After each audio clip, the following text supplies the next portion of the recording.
Salut à tous, j'espère que vous allez bien. Hello everyone. Bon, alors on se retrouve pour la deuxième partie donc de cette rétrospective 2018. J'ai un peu tardé à la poster, rétrospective auto, hein, pas politique ou n'importe quoi. Mais rétrospective auto, j'ai un peu tardé à la poster, veuillez m'en excuser, j'avais pas trop le temps en ce moment, je suis un peu désolé, mais bon, voilà. Donc, oui, là c'est une anglaise, on n'avait pas fini sur l'anglaise, donc juste avant. Qu'est-ce que je voulais te dire pour ceux à qui bah, je n'ai pas dit tout simplement bah, bonne année, hein. Ouais. Et alors aussi, j'avais Follow My Ride. Je suis désolé, je t'avais oublié pour la première partie parce que je l'ai refait un peu vite fait.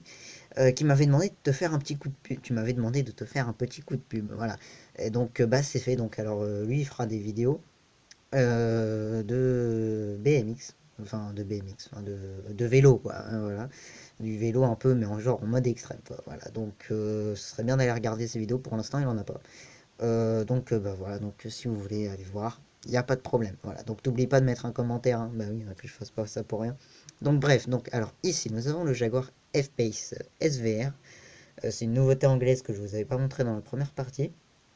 Ah oui, alors j'ai eu un commentaire sur la première partie qui m'a, ouais, on m'avait dit qu'il n'y avait pas que ça. Alors effectivement, il n'y a pas que ça sur deux plans. Bah, déjà, c'était la première partie, donc logiquement, il n'y a pas que ça. Puis aussi, j'ai choisi une seule voiture parmi chaque marque. Alors par exemple, prenons l'exemple de Mercedes, et je vais vous montrer une classe A35 AMG, mais j'aurais très bien pu prendre le Mercedes EQC, par exemple. Je prends une seule voiture parce que sinon il y aurait vraiment beaucoup trop de choses à montrer. Voilà. Donc le F-Pace SVR qui développe 550 chevaux. Donc alors celle-là, je vous en avais parlé dans ma toute première vidéo, mais pas dans cette version. Ma toute première vidéo, ouais, ah, putain, vieux souvenir. C'est la série 8. Donc voilà, donc ici un peu en version M-Sport, la M850i. Elle n'a pas la version M8 encore. Franchement, on se demande à quoi ça ressemble parce que celle-ci, alors la M850i, développe 530 chevaux et c'est franchement pas mal.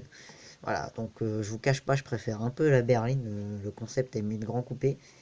Mais bon, voilà. Après, celle-ci est pas mal aussi. Voilà, donc j'attends une M8 de celle-ci. Franchement, je vous le cache pas. Donc, bah, sur ce, on passe à la suivante.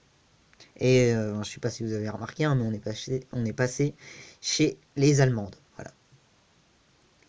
Alors, ici, nous avons l'Audi Q3. Que je trouve, mais alors franchement pas mal. Je vous en ai peut-être déjà parlé, je me souviens plus parce que j'ai fait pas mal de vidéos. On a dépassé les 100 vidéos, hein, c'est pour info. Et puis aussi, ouais, on a dépassé les 80 abonnés, donc je vous remercie. Et voilà. Oui, et donc sur ce, voilà, donc le Q3, alors disponible à partir de 33 670 euros. Donc alors au niveau des moteurs, pour l'instant, on a 3 essences, 2 diesel, dont un essence qui va jusqu'à 230 chevaux. Voilà, la version S-Line est disponible, je crois, si je dis pas de bêtises. Enfin, j'ai pas regardé. Mais bon, voilà. Et franchement, ce Q3, alors je sais pas si vous êtes d'accord avec ce que je vais dire ou pas, mais je trouve que c'est le SUV, franchement, qui a le plus de caractère parmi tous les SUV que j'ai vus. Après, voilà. Bon, vous me direz, en même temps, c'est du Audi, c'est pas comme si c'était un Renault Captur. Enfin, bref. Donc, sur ce, on va passer à une autre nouveauté allemande qui a fait trembler un peu 2018. Alors, celle-ci, je vous en ai déjà parlé. Souvenez-vous, sur le bilan du salon de Los Angeles. Bon, là, en fait, je vous cache pas qu'il faut que je fasse un peu vite parce qu'en fait, j'ai cette vidéo à poster là, donc celle que je vous fais là maintenant. Et puis demain, il y a le salon de Détroit qui vous est porte, je crois, si je dis pas de bêtises. Et puis j'ai aussi le bilan du CS de Las Vegas à vous faire. Donc voilà, je me dépêche un peu. Donc la nouvelle 911 qui a été dévoilée en 2018, mais qui n'a pas été commercialisée en 2018. Voilà, elle a été dévoilée donc au salon de Los Angeles. Et bah, il n'y a pas énormément d'informations dessus. Elle est seulement disponible pour l'instant en version Carrera S et Carrera 4S. Donc avec 450 chevaux de puissance et un prix qui s'élève à 122 255 euros. C'est un peu trop, franchement.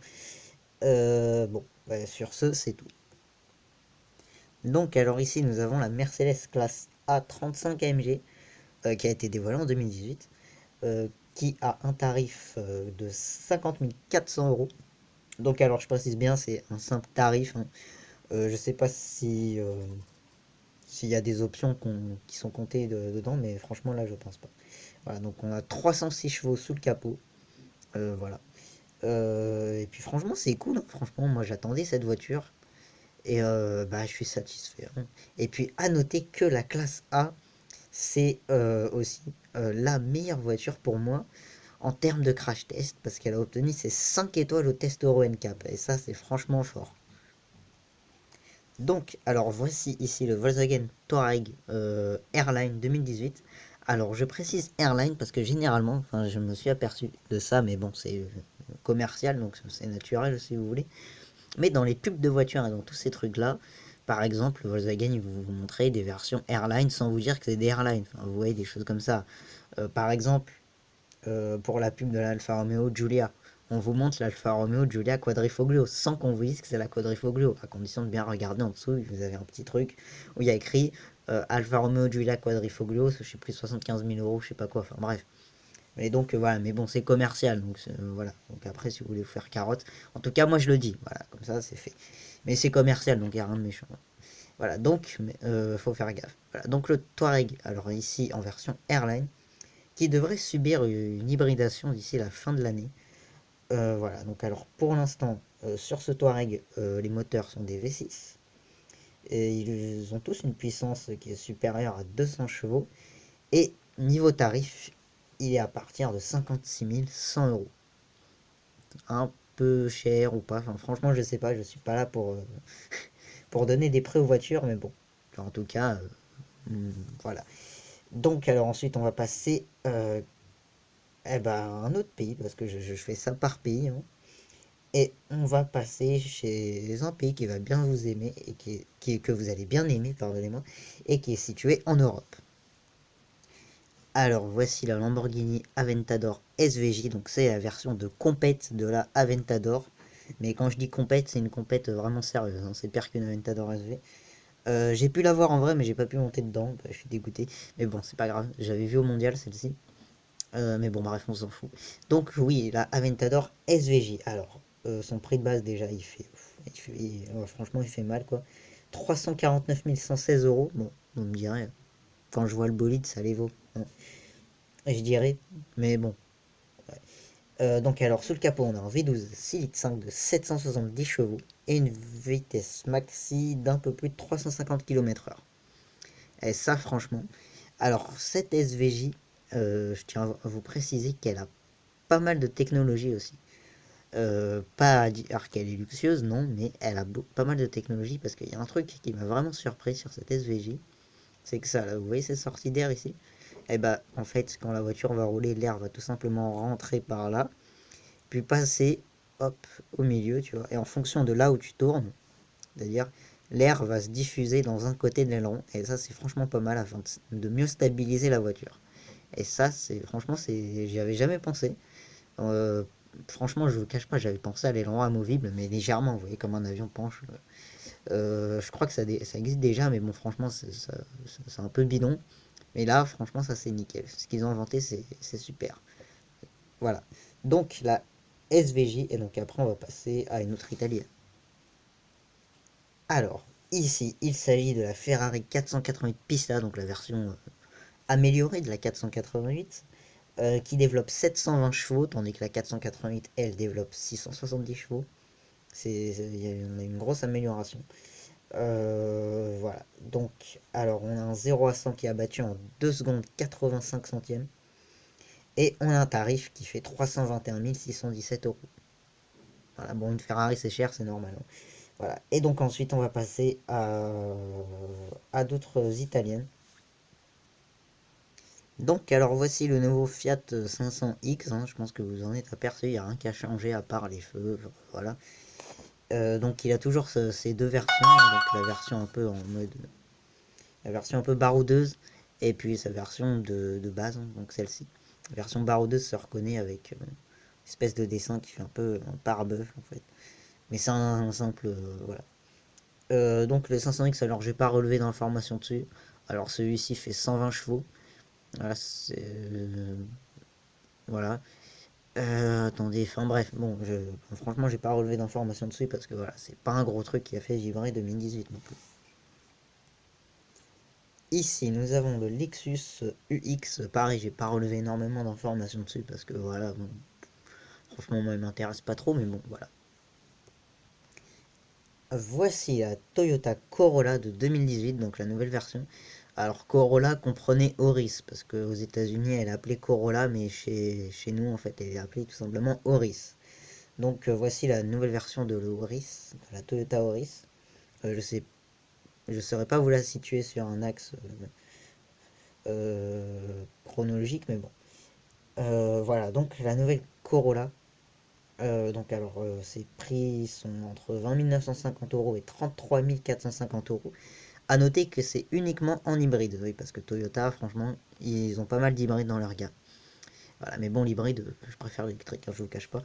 Voilà, donc alors ici, on a la version compacte et la version break. Voilà. Voilà, donc alors ces deux-là, elles seront disponibles chez nous. Pour l'instant, elles ne le sont pas, mais voilà. Aussi, on a une version berline, mais elle qui est destinée spécialement aux États-Unis. Voilà, de toute façon, la version berline, on est d'accord, on ne l'a jamais. Voilà, donc sinon, c'est tout pour cette Corolla. Et voilà.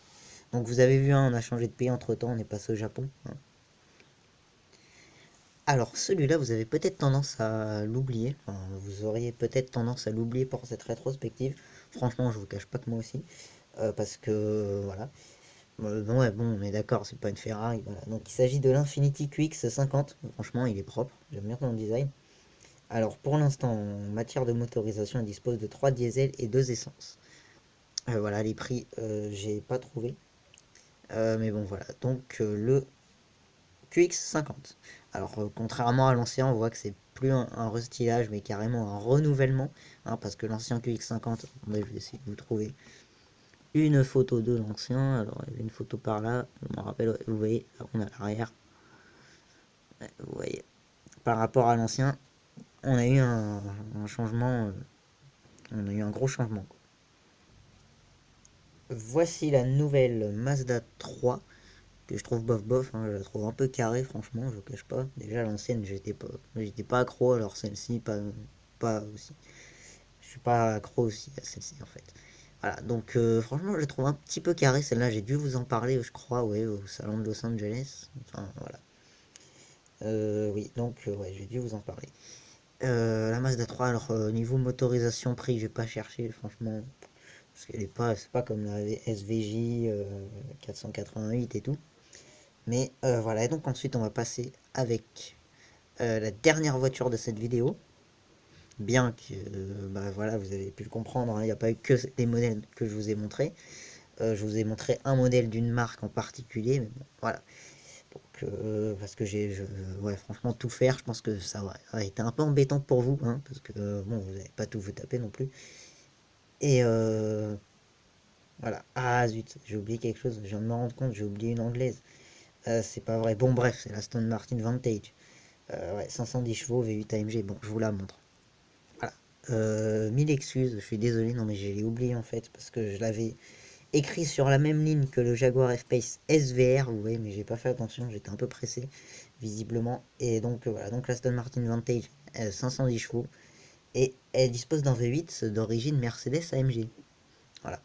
À savoir que Aston Martin, c'est pas la première fois qu'ils mettent un moteur AMG dans une de leurs voitures. Je précise.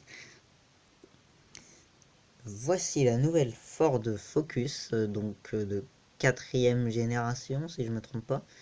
Voilà, donc alors franchement, je la trouve un peu plus sage que l'ancienne, notamment design arrière, je trouve. Mais le design avant, je trouve pas trop sévère. Voilà. Donc là, alors ici, nous avons la version ST-Line. Donc je vais vous montrer. Alors elle a aussi sa version break. Ça c'est normal. Je vais vous montrer ça. Je vais vous montrer la version break. Mais dans sa version active. Donc voici la version break de la Focus en version active. Donc la version baroudeuse, comprenez. Voilà. Et donc il y a aussi la citadine qui a droit à sa version active que je vais vous montrer. Oui, pardonnez-moi, j'ai dit citadine, non, je voulais dire compact, je me suis trompé. Voilà, donc la Focus active, c'est une compacte, hein, voilà, compacte un peu baroudeuse, on va dire. Donc dans sa version active, et puis ensuite, il y a une autre version que je vous ai pas montré. C'est la version la plus chic des Ford, en fait, si vous voulez. c'est la version Vignal. Alors à noter que l'ancienne Focus n'a pas profité de la version Vignal. Je le rappelle. Donc la MK3 n'avait pas profité de la version Vignal. Aussi, qu'est-ce que je voulais vous dire d'autre? Alors sur cette Focus, j'ai pas relevé les motorisations parce que voilà, j'avais pas envie de terminer avec une feuille remplie de motorisation, hein, parce que les Focus, je pense qu'elles ont pas mal de motorisation.